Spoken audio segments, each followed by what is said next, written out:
ನಮಸ್ಕಾರ ಸ್ನೇಹಿತರೆ, welcome back to my channel. ಎಲ್ಲರೂ ಒಂದೊಂದು ಥರ ರಿವ್ಯೂ ಕೊಡ್ತಾಯಿದ್ರು UI ಮೂವಿ ಬಗ್ಗೆ. ನಾನು ಅದಕ್ಕೆ ನಾನೇ ಹೋಗಿ ನೋಡ್ಕೊಂಡು ಬರೋಣ ಅಂಥೇಳಿ ಕ್ರಿಸ್ಮಸ್ ಹಬ್ಬದ ದಿನ ರಜೆ ಇತ್ತು, ಆದ ಕಾರಣ ಥಿಯೇಟ್ರಿಗೆ ಹೋಗೋಣ ಅಂತ ಹೊರಟೆ. ನಮ್ಮ ಬಳ್ಳಾರಿ ಜಿಲ್ಲೆಯಲ್ಲಿ ಗಂಗಾ ಥಿಯೇಟ್ರ್ನಲ್ಲಿ ಹಾಕಿದ್ರು. ಆದ್ದರಿಂದ ಗಂಗಾ ಥಿಯೇಟ್ರ್ ಮುಂದೆ ಬೈಕ್ ಪಾರ್ಕ್ ಮಾಡಿಬಿಟ್ಟು ಕಟೌಟ್ ನೋಡ್ಕೊಂಡು ಒಳಗಡೆ ಹೋದೆ. 4 ಥಿಯೇಟ್ರ್ ಇವೆ, ಅದರಲ್ಲಿ ಒಂದು ಥಿಯೇಟ್ರಲ್ಲಿ UI ಮೂವಿ ಹಾಕಿದ್ದಾರೆ. ಕ್ರೌಡ್ ಮಾತ್ರ ಒಂದು 4-5 ದಿನ ಕಳೆದರೂ ಕೂಡ ಸೇಮ್ ಕ್ರೌಡ್, ಫುಲ್ ರಶ್ ಇತ್ತು. ನಾನು ಮುಂದೆ ನಿಂತ್ಕೊಂಡು ಟಿಕೆಟ್ ತಗೊಳಕ್ಕೆ ಕ್ಯೂನಲ್ಲಿ ನಿಂತ್ಕೊಂಡು ಹೋಗಿ ಟಿಕೆಟ್ನ ತಗೊಂಡೇ ಬಿಟ್ಟೆ. ಸಿನಿಮಾದಲ್ಲಿ ಪಾಸಿಟಿವ್ಸ್ ಏನಪ್ಪ ಅಂತಂದರೆ ಸ್ಕ್ರೀನ್ ಪ್ಲೇ ಆ್ಯಂಡ್ ಡೈರೆಕ್ಷನ್. ಪ್ರಪಂಚದ ಅತ್ಯದ್ಭುತ ಡೈರೆಕ್ಟ್ರಲ್ಲಿ ನಮ್ಮ ಉಪೇಂದ್ರ ಅವರು ಕೂಡ ಒಬ್ಬರು, ಅದು ಕನ್ನಡದವರಾಗಿದ್ದು ಒಬ್ಬರಿದ್ದಾರೆ. ನಾವು ಸುಮ್ಮನೆ ರೊಟೀನ್ ಸಿನಿಮಾ ಅಂತ ಹೋಗಬಾರ್ದು, ಯಾಕಂತಂದರೆ ಉಪೇಂದ್ರ ಅವರು ತೆಗೆಯೋದೇ 5-10 ವರ್ಷಕ್ಕೊಂದು ಸಿನಿಮಾ. ಅವ್ರ ಡೈರೆಕ್ಷನಲ್ಲಿ ಹೋದಾಗ ಏನಾದರೂ ಒಂದು 10 ವರ್ಷದ ಮುಂದೆ ಸ್ಟೋರಿನ ಹೇಳ್ತಾ ಇರ್ತಾರೆ. ಅವ್ರ ಸ್ಕ್ರೀನ್ ಪ್ಲೇ ಮಾತ್ರ ಬೆಳಕು ಕತ್ತಲು, ಉಲ್ಟಾ ಪಲ್ಟಾ, ತೆರೆ ತಿರುಗಿಸಿ ನೋಡೋ ರೀತಿ ಇತ್ತು. ಮೆದುಳಿಗೆ ಹುಳ ಬಿಟ್ಟಿದ್ದಾರೆ ಒಂದು ರೀತಿಯಲ್ಲಿ. ಪ್ರತಿಯೊಂದು ಸನ್ನಿವೇಶನೂ ಅತ್ಯದ್ಭುತವಾಗಿ ಮೂಡಿ ಬಂದಿದೆ. ಅವ್ರ ಸ್ಕ್ರೀನ್ ಪ್ಲೇ ಸ್ಟೋರಿ ಯಾವ ಥರ ಬರ್ಕೊಂಡ್ರು, ಸ್ಟೋರಿನೇ ಇಲ್ಲ ಅಂತಾರೆ, ಬಟ್ ಒಂದೊಂದು ಸೀನಲ್ಲಿ ಕೂಡ ಒಂದೊಂದು ಮೆಸೇಜ್ ಅನ್ನೋದಿರುತ್ತೆ. ಆ ಥರ ಸ್ಟೋರಿ ಮಾತ್ರ ನಿಮ್ಗೆ ಯಾರಿಗೂ ಹೇಳೋಕ್ಕೂ ಸಾಧ್ಯವಿಲ್ಲ, ಆ ಥರ ಇರುತ್ತೆ. ಒಂದೊಂದು ಸನ್ನಿವೇಶದಲ್ಲಿ ಒಂದೊಂದು ವಿಚಿತ್ರವಾಗಿ ಆಲೋಚನೆ ಇರುತ್ತೆ. ಅಂದರೆ ದ್ವಂದ್ವ ಅರ್ಥ. ಉಪೇಂದ್ರ ಸಾಂಗ್ನಲ್ಲಿ ನೀವು ಕೇಳಿದ್ದೀರ, ಓನಲ್ಲ ನೀನಲ್ಲ, ಕರಿಮಣಿ ಮಾಲೀಕ ನೀನಲ್ಲ ಅಂತ ಎರಡೆರಡು ಅರ್ಥವನ್ನು ಕೊಡುತ್ತೆ. ಅದೇ ರೀತಿ ಈ ಚಿತ್ರದಲ್ಲಿ ತುಂಬ ದ್ವಂದ್ವಾರ್ಥ, ಎರಡೆರಡು ಅರ್ಥ ಕೊಡುವಂಥ ಶಬ್ದಗಳು, ಲಿರಿಕ್ಸ್ ಪ್ರತಿಯೊಂದೂ ಎರಡೆರಡು ಇದ್ದಾವೆ.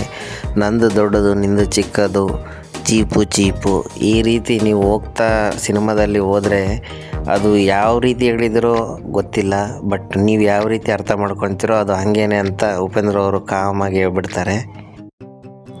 ಫೋಕಸ್ ಸಿಗುತ್ತಾ ನಿಮಗೆ, ಫೋಕಸ್ ಬರೋವರೆಗೂ ಮೂವಿ ನೋಡೋ ಅನ್ನೋ ಥರ ಇದೆ. ಫೋಕಸ್ ನನಗಂತೂ ಸಿಕ್ಕೇ ಇಲ್ಲ. ಎಲ್ಲ ಕಡೆನೂ ಯಾರ್ಯಾರಿಗೆ ಫೋಕಸ್ ಸಿಗುತ್ತೋ ಅವರು ಸಿನಿಮಾದಲ್ಲಿ ಅರ್ಧದಲ್ಲಿ ಎದ್ದೋಗ್ಬೋದು, ಆ ಥರ ಇದೆ. ಉಪೇಂದ್ರ ಅವರು ಕಲ್ಕಿ ಅವತಾರದಲ್ಲಿ ಒಂದು ಮತ್ತು ಸತ್ಯ ಅವತಾರದಲ್ಲಿ ಒಂದು ರೋಲ್, 2 ರೋಲ್ನ ನಿಭಾಯಿಸಿದ್ದಾರೆ.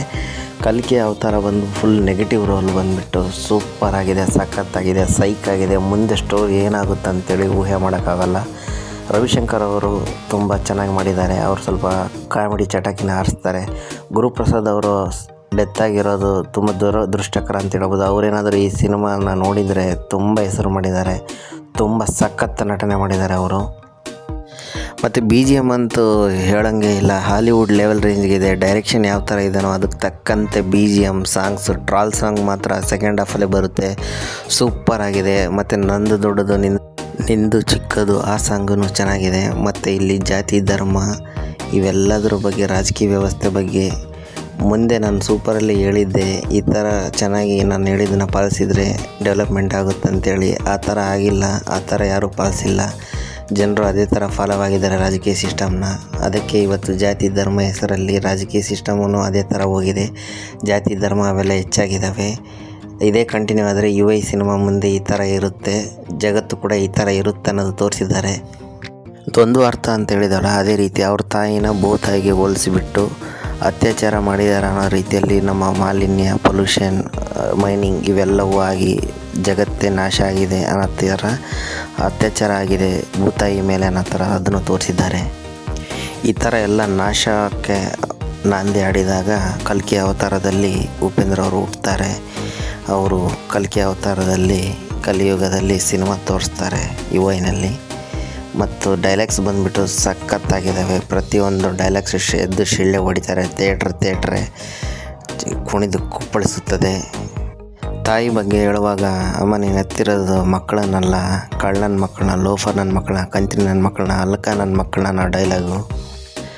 ಪ್ರಾಣಿಗಳ ಜಗತ್ತು ಬಗ್ಗೆ, ಮನುಷ್ಯರ ಬಗ್ಗೆ ಹೇಳುವಾಗ, ಪ್ರಾಣಿಗಳೆಲ್ಲ ಸೀಸನಲ್ಲೆಲ್ಲ ಅವು ಏನು ಮಾಡಬೇಕು ಅವಾಗ ಮಾಡ್ತವೆ, ಸೆಕ್ಸ್ ಸಮೇತ.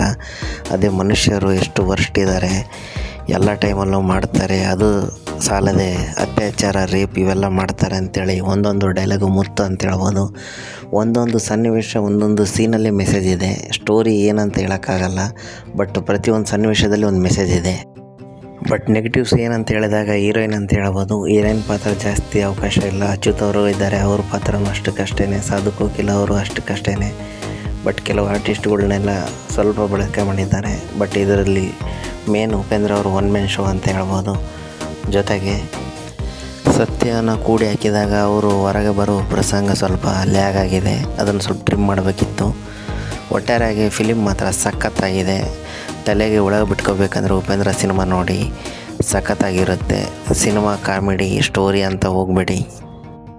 ನೀವು ಬುದ್ಧಿವಂತರಾಗಿದ್ದರೆ ಈಗಲೇ ಚಿತ್ರಮಂದಿರದಿಂದ ಎದ್ದೋಗಿ ಅಂತ ಸ್ಟಾರ್ಟಿಂಗ್ ಬರುತ್ತೆ, ಬಟ್ ಅದನ್ನು ಕ್ಲಿಯರಾಗಿ ಅರ್ಥ ಮಾಡ್ಕೊಳ್ಳಿ. ಅಲ್ಲಿ ನೆಕ್ಸ್ಟ್ ಸೆಂಟೆನ್ಸೇ ಬೇರೆ ಬರುತ್ತೆ. ನೀವು ದಡ್ಡರಾಗಿದ್ದರೆ ಈ ಚಿತ್ರ ಪೂರ್ತಿ ನೋಡಿ ಅಂತ ಬರುತ್ತೆ. ಮತ್ತು ಈ ಸೆಂಟೆನ್ಸ್ಗೂ ಒಂದು ಲಿಂಕ್ನ ಕೊಡ್ತಾರೆ. ನಿಜವಾದ ಬುದ್ಧಿವಂತರು ದಡ್ಡರ ಥರ ಇರ್ತಾರೆ ಅಂದರೆ ಅರ್ಥ ದಡ್ಡರೇ ಬುದ್ಧಿವಂತರು ಅನ್ನೋ ಥರ ಲಿಂಕ್ ಕೊಟ್ಟಿದ್ದಾರೆ. ಅದೇ ಹೇಳ್ದಲ್ಲ ದ್ವಂದ್ವ ಅರ್ಥ ಅಂತ. ಈ ಸಿನಿಮಾ ಪೂರ್ತಿ ಅದೇ ಥರ ಇದೆ. ಅದೇ ಮೈಂಡ್ಸೆಟ್ಟಿಂದ ಅರ್ಥ ಮಾಡ್ಕೊಳ್ಬೇಕು. ನಿಜವಾಗ್ಲೂ ನೀವು IQ ಜಾಸ್ತಿ ಇರೋರ ಜೊತೆ ಹೋಗಿ ಕರ್ಕೊಂಡೋಗಿ ಸಿನಿಮಾಗೆ. ಫ್ಯಾಮ್ಲಿ ಅಂತೇಳಿ ಎಲ್ಲರೂ ಕರ್ಕೊಂಡೋದ್ರೆ ಫ್ಯಾಮ್ಲಿಯಲ್ಲಿ ಬೈಸ್ಕೊಳೋದಂತೂ ಗ್ಯಾರಂಟಿ. ಯಾಕಂದರೆ ಆ ಸಿನಿಮಾ ಕೇವಲ IQ ಜಾಸ್ತಿ ಇರೋರಿಗೆ ಅರ್ಥ ಆಗುತ್ತೆ. ಮತ್ತು ಸರಿಯಾಗಿಲ್ಲ ಅಂತ ಹೊರಗೆ ಬಂದು ಹೇಳಿದ್ದೀರ, ಆ ಥರ ಹೇಳಿದ್ರು ನಿಮ್ಮ ದಡ್ಡನ ಥರ ನೋಡ್ತಾರೆ. ಯಾಕಂದರೆ ಉಪೇಂದ್ರ ಸಿನಿಮಾ IQ ಜಾಸ್ತಿ ಇರೋರಿಗೆ ಮಾತ್ರ.